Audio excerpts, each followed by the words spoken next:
Welcome, everyone, today to Our Whole Lives Taking Flight. Our topic today is an introduction to Our Whole Lives Sexuality Education for grades 10 through 12, the second edition. So we're delighted that you're here with us today. My name is Reverend Amy Johnson. I am the UCC Minister for Sexuality Education and Justice, and I am joined today by Mary Bernard. Hi, I'm Mary Bernard. I'm the Director of Publications at the Unitarian Universalist Association. Um, we're the ones who sort of shepherd the production process through after Amy and Melanie have done their magic. With many other people. This Yeah, is a team of amazing, dedicated folks.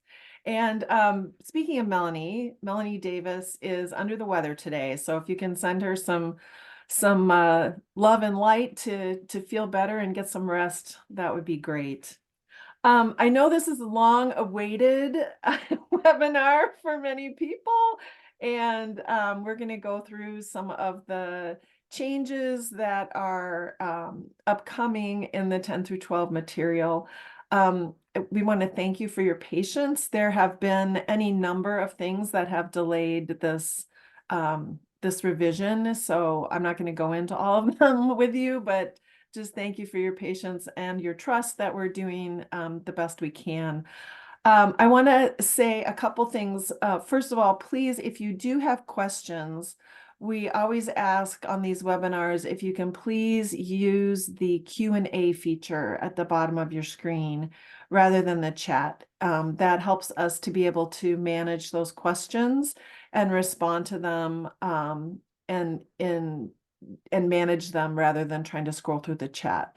My plan today, where I have a PowerPoint to share with you to highlight some of the changes. So my plan is to do that. And Mary is here to augment some of the information and comments.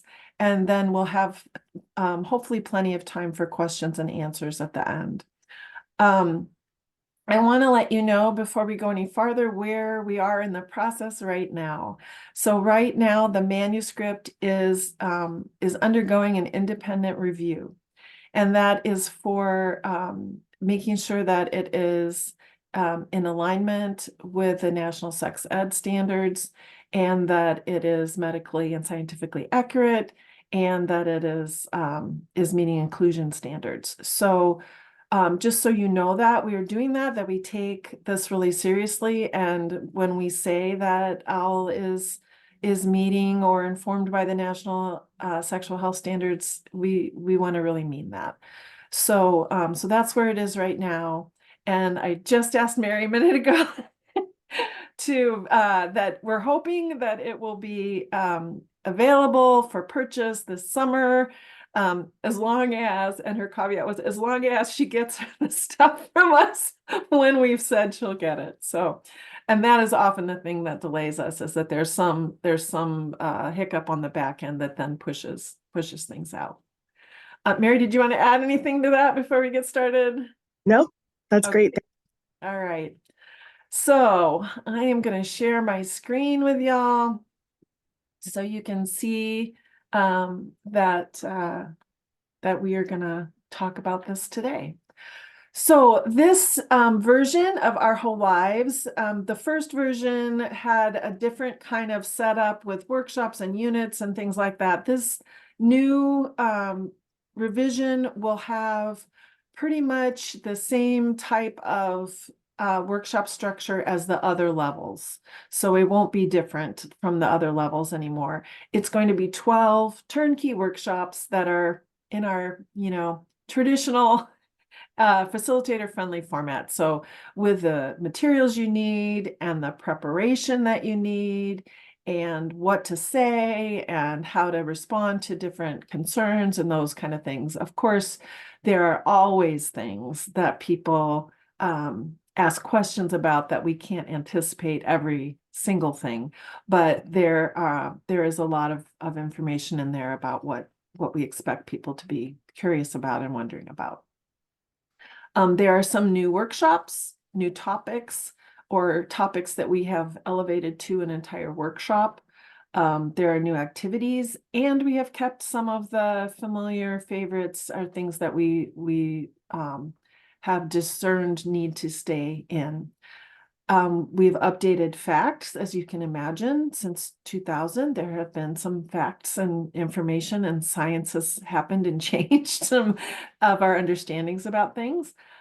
We have changed the language primarily so that it is not binary. And that is something that, as you know, if you've watched any of our webinars about any of our curriculum, you know that we're working on that throughout the age levels. We have an increased attention and intention to specifically lift up and name racial and multicultural issues in this revision. And the new illustrations that will be in it are more racially and bodily diverse.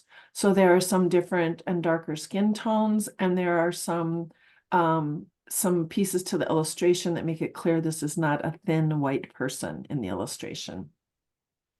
And much like our recently released K1 second edition, this will have 3 formats. It will have OWL, which will be entirely secular, and then OWL, the Unitarian Universalist version, with that sexuality and our faith material interspersed in the actual manuscript, and OWL UCC, where that sexuality and our faith material will be interspersed in the manuscript. And it will come in the format of the shrink wrapped 3-hole punched pages, and so that people can put it in their binder, and so that we can revise it more easily and quickly. Every workshop has been reviewed before it went to the independent review for the whole thing. Every workshop is reviewed from accountability viewers that have diverse lived experience and identities related to race, sexual orientation, gender, socioeconomics, and ability. There's a more expansive representation of people specifically named identities in readings and role plays and scenarios. We've updated the video options, and we also know that as soon as we publish that, there's going to be somebody who can't find that YouTube video, and but we have updated things so that they are more relevant to youth today. And there are some Canadian resources included as well. We know there are many people in the Canadian Unitarian Council who use the material, and so we've included some Canadian as well as US resources. There are 3 units, kind of groupings of workshops in this level of OWL for 10 through 12 in the second edition. The first one is exploring sexuality and identity. So what is sexuality? Some of the basic stuff. Sexual body, so we're talking about anatomy. And there's an expansive collage in the anatomy section now, illustrations. There will be one about people typically assigned female at birth with a vulva and uterus, and one with someone typically assigned male at birth with penis and testicles. But there will also be a sort of montage collage of things can look many different ways in the genital area and aren't necessarily clearly a vulva or clearly a penis. There is an entire workshop on body image. We're aware of what a huge issue that is right now with our youth and many things that affect it. There is a workshop on gender. And in the first edition, you might remember that those like sort of LGBTQ like orientation and gender identity were kind of mashed together. So we've separated them out similarly to how we have done in the 7 through 9 and 4 through 6 and in the K1. The second unit is relationships, where we talk about attraction and healthy relationships, a new workshop about communication online and in person, and then a standalone workshop on consent. And then the third unit is about desires and decisions, specifically bringing up sexual expression and pleasure. We really believe that talking about pleasure is a really important component of consent and what people want to do and don't want to do. We talked about caring for our sexual selves, which has to do with some of the STI prevention and other ways to care for ourselves, reproduction, reproductive responsibilities, and then a workshop about sort of now what, right? In the experiential learning cycle. So now you're, in high school, and then how about throughout adulthood, acknowledging and sort of seeding the field that this is something you have for your entire life to explore. So workshop by workshop, we want to tell you a little bit of some of the changes. One is that this is kind of the overview of the workshop. One of the changes is that in the circles of sexuality, we now have a graphic that says assigned sex at birth in the identity circle instead of biological sex. And those graphics, there were at one point in the UUA bookstore some posters for sale. Instead of that, we now have graphics that we can send you for free that you can make your own posters with. And Laura is going to pop in the chat for us if you email al@ucc.org or al@uua.org. If you want that updated graphic, we can send that to you. So this is a pretty standard beginning workshop with the covenant and orientation and the circles and the values, and then of course introducing the question box. This is the visual of the updated circles of sexuality model that is now in use for all the programs 7th through 9th grade and above. And as you can see, one of the main change we have right now is that we are referring to assigned sex at birth rather than biological sex. The second workshop, we are doing some work around anatomy and sexual fun and function. So again, there will be those racially and bodily diverse illustrations when people are learning about what parts are where. And then again, we wanted to be sure to highlight the idea that pleasure is important, and that when we know what we like, then we can say what we want and what we don't want. That's a huge part of being able to give enthusiastic consent. And then there are also some information about challenges that might arise in terms of understanding function and what things might get in the way, like anxiety or not being sure what you want, those kind of things. So typically, there's a lot of processing and questions and activities so that it's not a lecture heavy curriculum.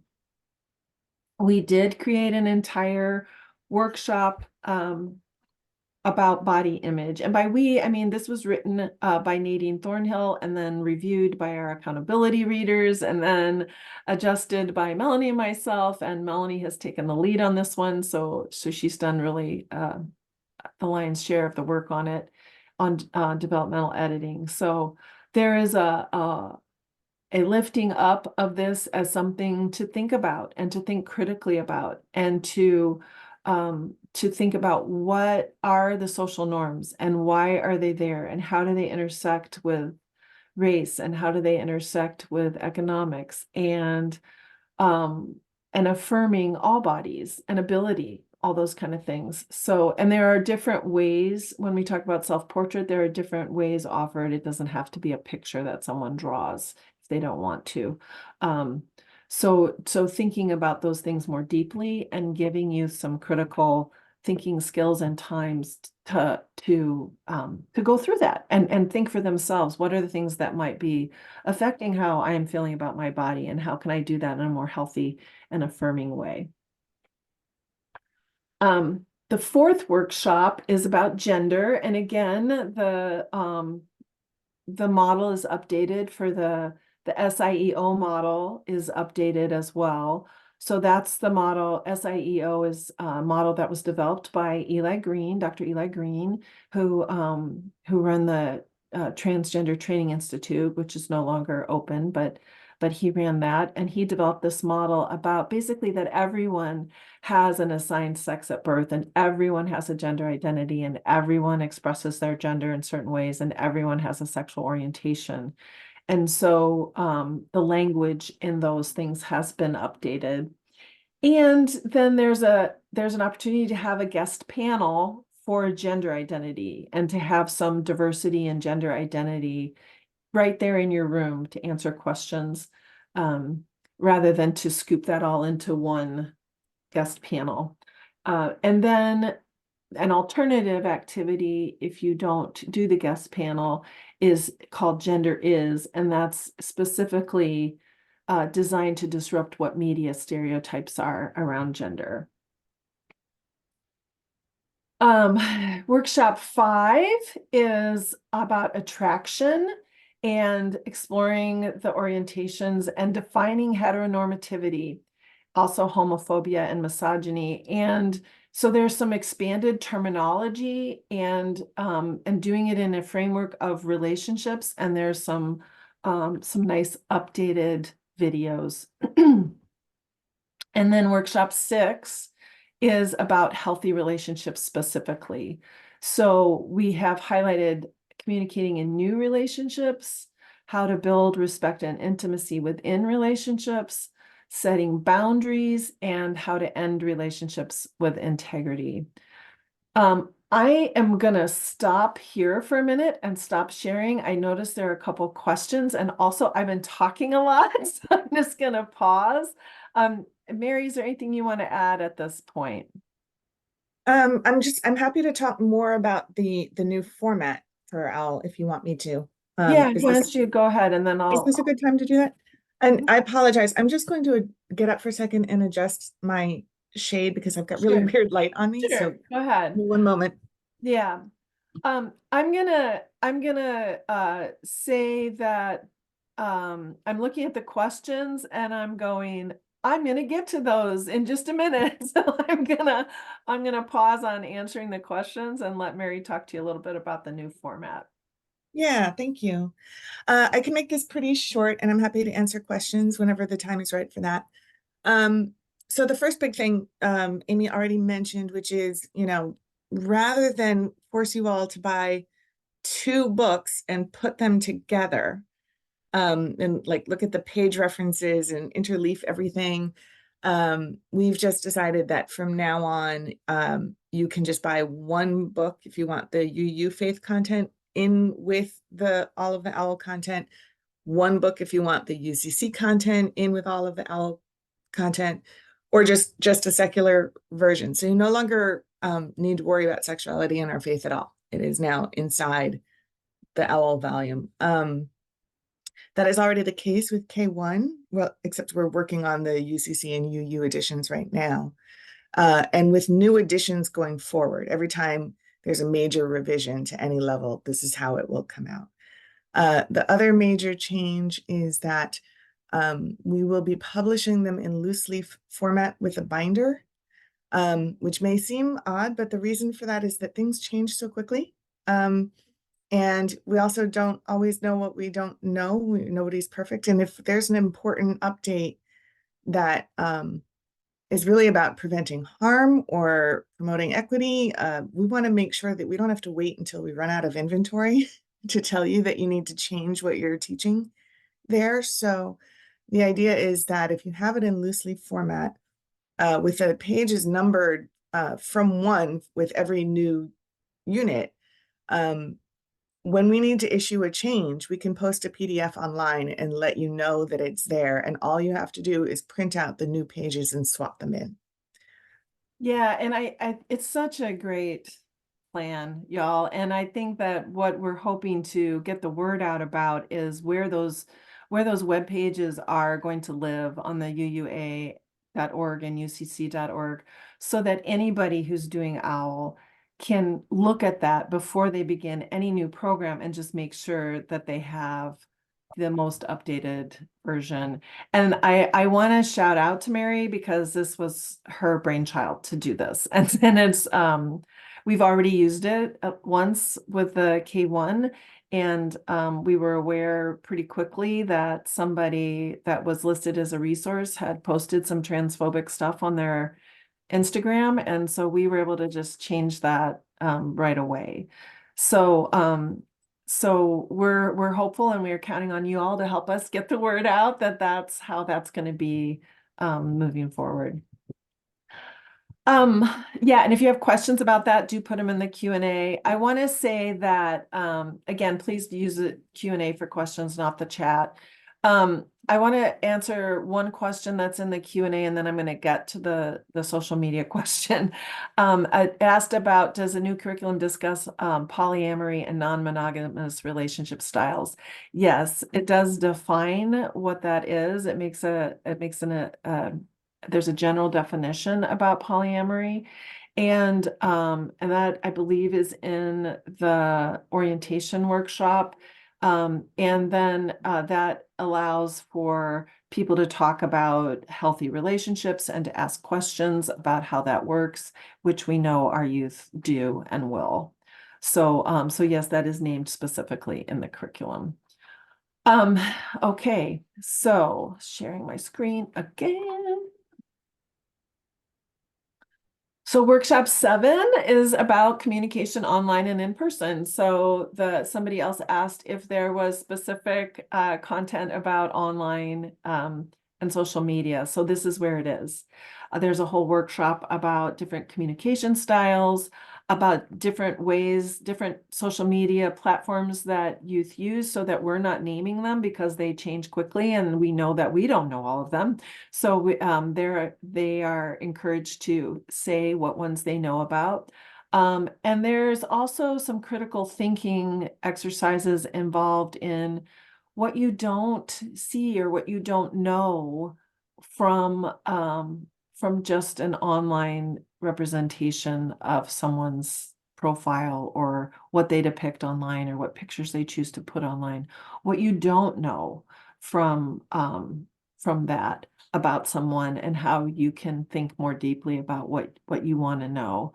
So to help put in the things that Al's known for, those critical thinking pieces around relationships, so to help disrupt some of the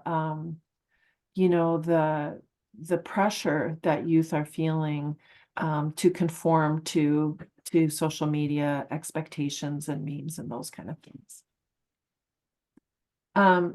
Oops. The next workshop is about consent. So this is really framing consent as a component of positive and pleasurable sexual relationships, and exploring some of the nuances, that it's not always really cut and dried. It's, there's a lot of positive that has come from some of the things about, yes means yes and no means no and all those kind of things, but there are some nuances that it's important to consider. In the first edition of the curriculum, there was a date rape story called Mark and Diane. You may remember if you have taught that first edition.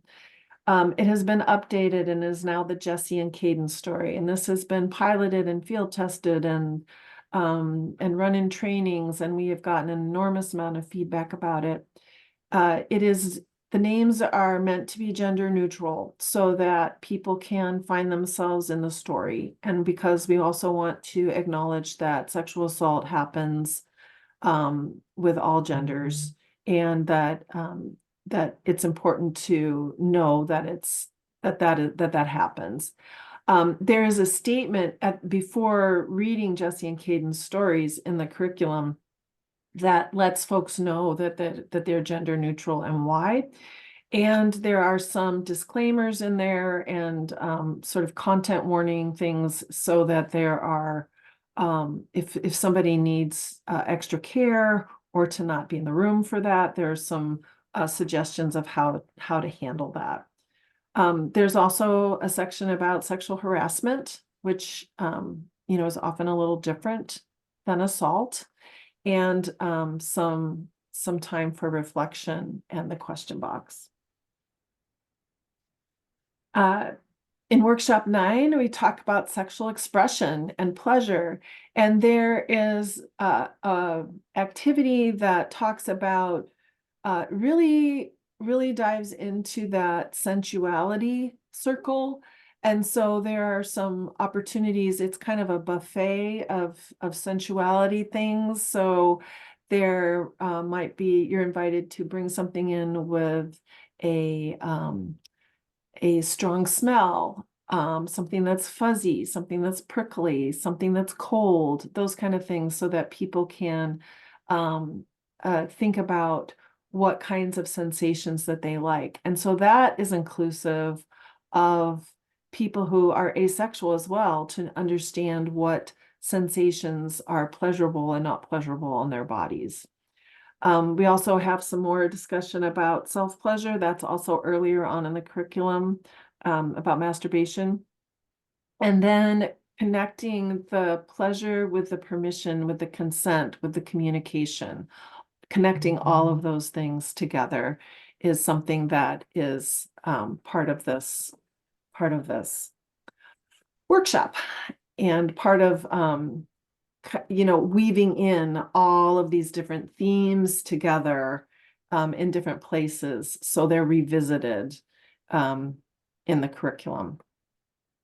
And workshop 10 is about caring for our sexual selves. So this is where we dive into some of the familiar STI activities and workshops, doing the demonstration about condoms and dams, having a race for fun.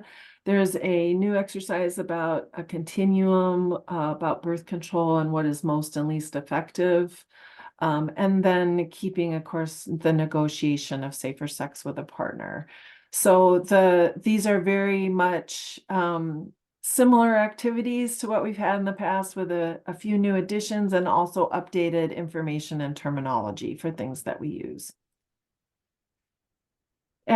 Workshop 11 is about reproductive responsibilities. And so there's a sort of review about conception and how that happens, and using a beach ball and answering questions about that. There's an pregnancy options brainstorm where we talk about the options of abortion or adoption or parenting. And we have kept but updated the abortion debate role play, and then supporting people who choose to parent. I know that we have had a lot of conversations and questions with folks who are concerned about discussing abortion in places where it's illegal now. And so these are activities that discuss what it is, giving facts about what abortion is, and dealing with the critical thinking of making those decisions and what can affect it. And one of the things that can affect a decision about pregnancy, of course, is access to options. And what we always say, which is really important, is that for you, in your wherever you are located geographically, wherever you are running an Our Whole Lives program, if you are doing it as a ministry in your church, that's helpful. And it's always a good idea to check with your local council, your local legal counsel, about any concerns that you might have or your church might have. But nothing in this that's been reviewed is anything that we are concerned about having in our curriculum. And then workshop 12, envisioning your future. This is we have brought back an activity about sexuality throughout your life cycle. It used to be more in the beginning of the curriculum, and now it's more at the end, like thinking about how is sexuality a part of our lives throughout our lives, and how does that show up at different ages, which aspects of the circles show up at different ages, and how that might be reflected in our lives past this particular OWL programming. There's an opportunity to write some notes to oneself or draw a picture or write a poem or something to your future selves in more than one age in the future and take those home for your own looking at later. And then an opportunity to reflect on all that you have learned and gone through and discussed and thought about, and to have a celebration. So that is the curriculum in a very fast nutshell for you. So again, the new OWL formats, as Mary said, there will be an Our Whole Lives that is just the secular material as it's always been. And then the change is that instead of having a separate sexuality and our faith manual, there will be a UU OWL and a UCC OWL that has that material woven in. And our hope is that that helps folks, makes it easier, as Mary had said, for people to use that faith material, and that it makes it easier for us to update those curricula, this particular version of the curricula and all of ours going forward. Again, that'll be applied. So the next one up is our young adult, and that'll be applied to that as well. And oops, that was I'll leave this up for a second if you need to capture that, or maybe Laura can put it in the chat as well, just our contact information.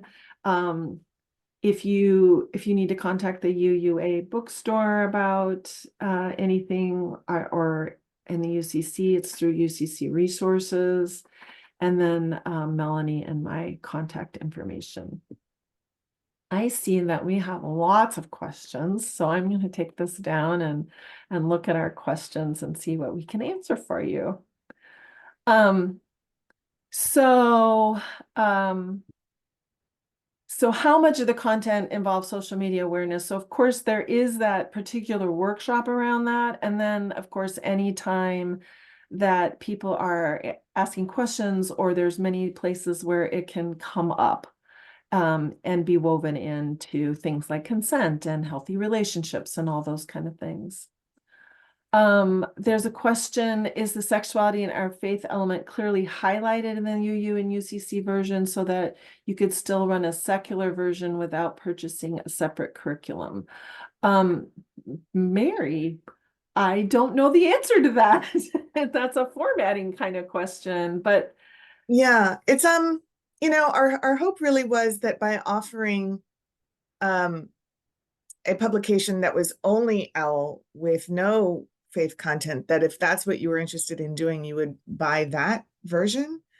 The faith content, it's a little bit difficult to highlight it in some particular way because it's often small bits interwoven through, it's not like it's like a whole chapter. It's like a paragraph here and a paragraph there and some additional items in a bulleted list, and a few extra sentences in an activity. So it would probably end up getting pretty messy if we were to try to make it really stand out, and that might impede usability in other ways. yeah, so, and I'm just like, thank you for the question. And this, as you can see, and I think as you know, is an ongoing, how can we do this better situation? So we really will listen as we hear people using it. And I think that it will probably be pretty obvious to you which parts are the UUA and the UCC parts. Yeah.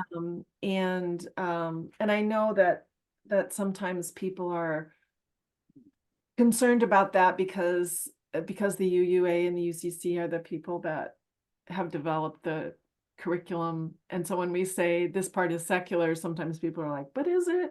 So, and it is, it has our values in it, but those are, values that that are apart from any religious kind of dogma. So there you go, Kat. That's the that's the answer to that one. Somebody asked again, is social media prevalent in the other workshops too, like body image is impacted?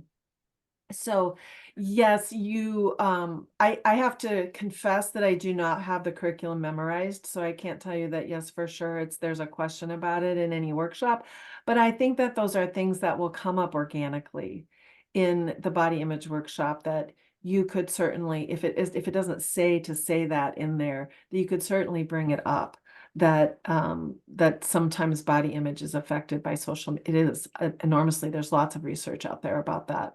So I think that that's important. And then definitely talking about consent and healthy relationships and unhealthy relationships in terms of exes. Somebody asked the impact of being constantly connected with exes. So that's something that you can discuss as well. Somebody is asking about an online training and saying that it won't let them in. So what I need to let you know is that we're in between right now. We're in between access for registration for online trainings. So the March registration is currently closed, and that may be why that would be why you got the restricted message. And then the April training has not opened yet. It's due to open Monday, I believe. So if you look on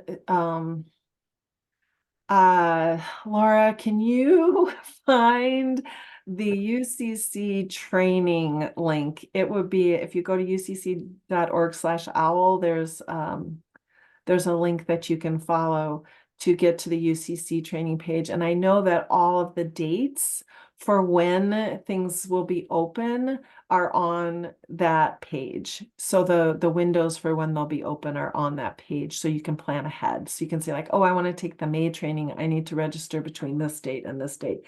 And it's quite a bit ahead. It's usually like 6 weeks ahead. So when I'm saying like the registration is going to open February 12th through the 26th for the April training, it's because of all the steps that happen once people are registered and once we need to let them know about payment and the window we need to have for that and the window for having you order materials and all of getting rosters to the trainers and getting the welcome letter out, like that all backs up. And that's why that's so far ahead. Kat, yes, let me just make sure I'm telling you the right thing. Somebody's asking about if the sessions are 90 minutes. And again, apologies that I don't have, you'd think by the amount of owl that Melanie and I sleep, eat, breathe, and work with every day that we would know that. Yes, they are 90 minutes. Okay. Somebody else is asking, somebody's training in April. I heard that this was an every week for the school year. Are the workshops covered over several class times or could they be done within an hour and a half? So that's a great question. So there in the 10 through 12 particularly, as kids get older, it's more I don't want to say acceptable, that's not the right word.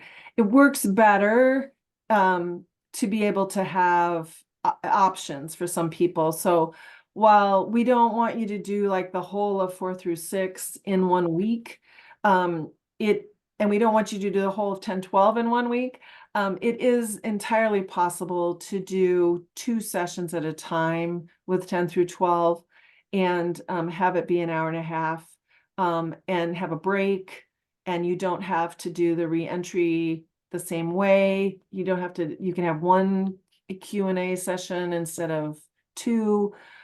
So you can definitely do that. Some people do a retreat format with this, and so they might meet for 3 weekends and do 4 sessions per weekend, like a Friday night and do 1 and then have a movie and then do a few on Saturday.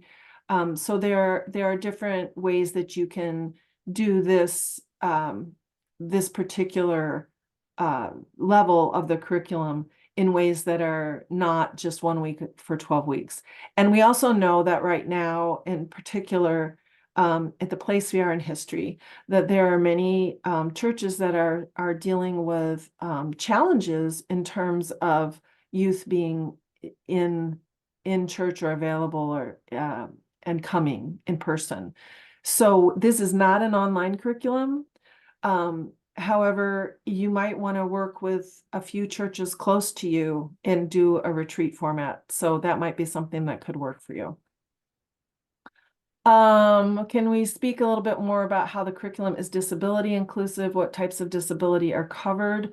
It's woven in, and I was noticing actually as I was doing the PowerPoint that there's an activity called What You Don't See, and we will probably change that to What You Don't Know. So there's some language that we have changed that's more inclusive and that it's more woven throughout rather than a standalone type of situation. And it's our hope is that you will be able to weave in whatever disability that you need to, and to be able to be expansive in that language. And I will be honest with you, this is a growing edge for us, and we're working on this in real time, how to make all of our material more inclusive of disability justice. When will it be available, Beth? The answer is we hope it's summer, and that is dependent on the reviews that we're getting from people and us getting it to Mary so she can get into publications. So that is the hope. High priority though. Somebody's asking what scriptures, if any, are cited in the faith version of OWL. There are scriptures cited in the UCC faith version of OWL. I don't have that off the top of my head, but the person who wrote that material is a UCC pastor. So there are scriptures involved in that in the UCC version. Somebody else is asking what is in the K1 curriculum. So I'm going to refer you to our webinar playlist. Laura, can you pop that in the chat? Because we have a whole webinar about what's in the K1 curriculum. And there's also 2 video series that they're both the same, but they're on the UUA website and the UCC website, called Under Your Wing, where Marshall Miller and Dorian Solat, who are the authors of that, created about 5-minute videos about each one of the topics in the K1 curriculum. And so they talk a little bit about questions that people have, kids often have, and they review some storybooks that are great to read for that age, for different topics like bodies and gender and families and babies and those kind of things. Let's see, the cost, it's going to be the same, right, Mary? So the cost of the curriculum? Well, we actually don't know for sure until we get the manuscript and we see how big it is. Okay. But yeah, I mean, roughly proportional to the previous cost, just based on the length. Right. And so then what that means is that if you buy the OWL version, it'll be a different cost than the OWL UUA or the OWL UCC version, because those versions will be, I believe that what we decided, that's right here in real time. I'm actually trying to remember. So we were combining the cost of that. So to be determined exactly, but around the same cost as it's been. Not wildly different for sure. Yeah. The last question is, with the 3 formats, secular, UUL, and UCC OWL, will the facilitator training still cover the whole of OWL? In past trainings, I always found it advantageous to have the mix of faiths and secular info, and the answer is yes. Yes, we are working on how to make both faith components available to our trainers so they can be familiar with that material when they are, and use both, use things from both UU and UCC in readings and things like that, and be able to answer questions that people have about that, and have people look at those, the other the other one if they come, they're UCC and they want to see the UU, or if they're UU and they want to see the UCC, or if they're Methodist, they want to see both, whatever, that people can look and have their questions answered. And Phyllis, I want to thank you for that question, especially because I also I would be remiss if I did not announce to you all that we have 20 brand new Our Whole Lives trainers who are fan-flippin-tastic. We got together for 6 days out at one of our UCC outdoor ministry sites, and we had UCC folks, UUA folks, just a couple of other people from other traditions, but they did some deep work, and particularly around anti-racism and anti-oppression and the intersections of that with sexuality. There was a lot of really deep work done, discerning. There was laughter, there was tears, there was connection. I can't tell you how excited I am about this group of folks.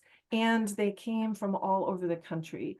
So we now have actually our admin on this call today, Laura, is in South Carolina. So we have a trainer in South Carolina. We have folks from South Dakota, from Tennessee, Louisiana, Texas. We were really able to have some folks come and be with us from places where we no longer currently had trainers. So please welcome them. Please, if you see some new names, if you're a host, you're hosting trainings, and you see new names on that trainer list, please reach out to them. And if you're a trainer that's been doing it for a while, please ask them to co-train with you.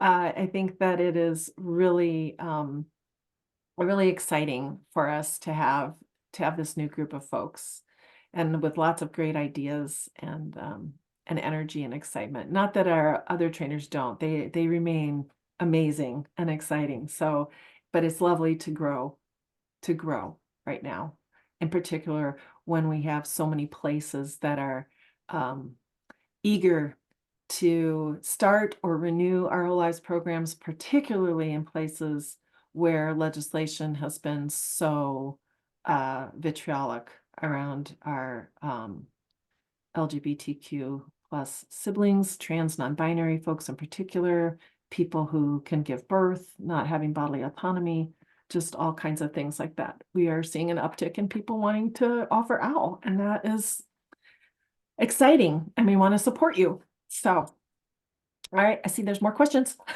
Amy, could I just interject for one quick Yeah, second? please. Because Melanie did ask me to mention that there is something a little misleading on the UUA bookstore website, which we're going to get fixed. But if anybody is looking at OWL 4 through 6 and they look at the pub date, they may not realize that that is an updated reprint that just came out recently. So I just wanted to let you all know that. Yeah, so what happens, and see if this is like a test for Mary to see if I understand this right. So there's this whole thing with publications, that a reprint is different from a revision and an edition. And so when we reprint, we can update a certain amount of stuff, but that doesn't change the publication date. So just know that the 4 through 6 material has been reprinted and the language has been updated. The 7th through 9th grade curriculum, we know it's out of stock. We know it's on back order. We know some of you have been waiting for months. And what we're doing is updating the language and putting some of those recommended updates right in the curriculum so that people that purchase it don't have to update it themselves. So that's what's going on with that. Another question is there content? I'm sorry, just I'm going to stop. Did I get that right, Mary? Yes, you did. Absolutely. Yay, okay. And it has to do with copyright and permissions and the Library of Congress and Yeah. all sorts of stuff we don't need to get into the weeds about. Yeah, but just know it's not like random stuff that we're Right. that we're trying to do to make everybody's life difficult. That's not the case. Is there content in the secular curriculum that is not in the faith-based ones? No. The the faith-based ones only add content. They don't take any away. It's the faith-based, the UU and the UCC editions are putting what is already there in the context of our faith so that people understand how and why we offer these as faith-based organizations. Are there any school districts that are using our secular curriculum in California? I don't know particularly. I can tell you that generally speaking, most of the schools that use OWL are either charter schools, sometimes they're charter public schools, but oftentimes they're private schools because they have more flexibility in what they're able to offer and how they're able to offer it. And OWL is so robust that it is often way more than what most public school districts would offer. That said, I would invite you, if you're in Southern California, to check out an organization called More Than Sex Ed.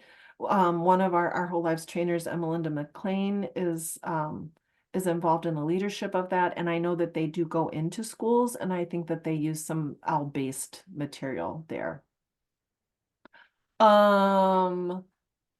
Somebody's asking about not being in a facilitator training. There are I'm not sure if they're asking about a training of trainers or a facilitator training. So the facilitator training schedule that we know of is up on the OWL calendar and the UUA calendar. Our national offices host the online trainings. The in-person trainings, we wait for folks to tell us when they're hosting, and then we post those as soon as we can. There's only a few that are up right now, but what I expect is that for that to increase, because the majority of our trainings happen between May and August, really. So I would expect that we would see more in-person trainings being posted there. If you're talking about the training of trainers, we did have 50 people apply for those 20 spots. And so we know there are 30 disappointed people. And we were working on, again, the geographical diversity. We were also looking to diversify our training pool in terms of age and racial diversity and ability diversity, LGBTQ diversity. So there were a lot of things we were taking into consideration around that. I can't tell you right now when there will be another one, but I know that there will be, and my expectation is that it will not be. It was 7 years between the last one we did and this one. My expectation is it will not be that long. My expectation is that it will be sooner, but again, we will be looking for gaps in representation and really wanting to fill those and walk our talk. So I hope I answered that. Please, if I haven't, please feel free to reach out to me at owl@ucc.org or Melanie at owl@uua.org. Somebody's asking, is it being used in East Asia like China? Not to my knowledge.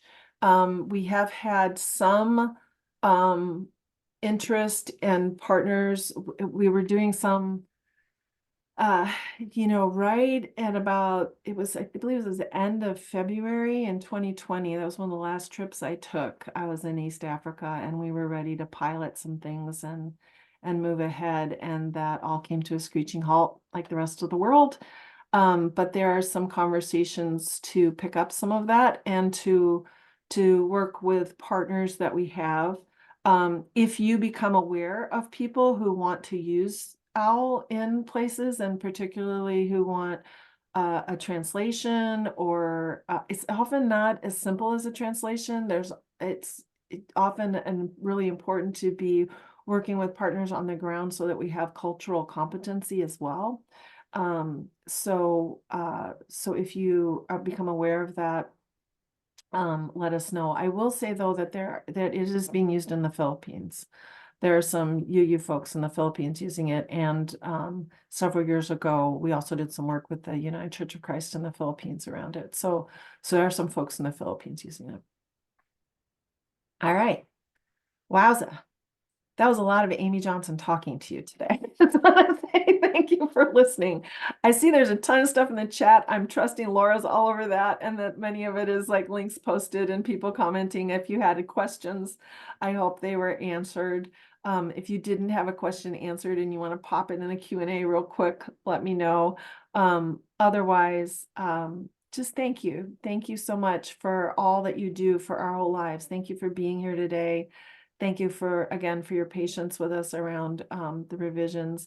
We are working really hard to create more sustainable systems, and we are hopeful that that we'll be able to revise things in a more timely manner moving ahead.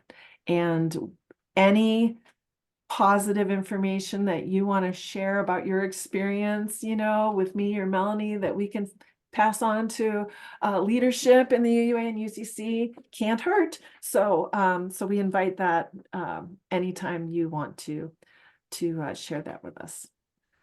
So anything else you have for us, Mary, today? I don't think so. Thank you. All right. Thank you, Thanks, Laura. everyone. Popping those emails in the chat right there. And with that, I think we will bid you adieu for today. Oh, next month you won't want to miss. You won't want to miss. We have Debbie Herbenek slated. She's the author of Yes, Your Kid, about what we need to know about teenagers and sexuality. And she is a researcher and professor at Indiana University. So please check out that link that Laura just put in the chat and register for that webinar. And we hope to see you there. So thanks so much, everyone. Have a great day.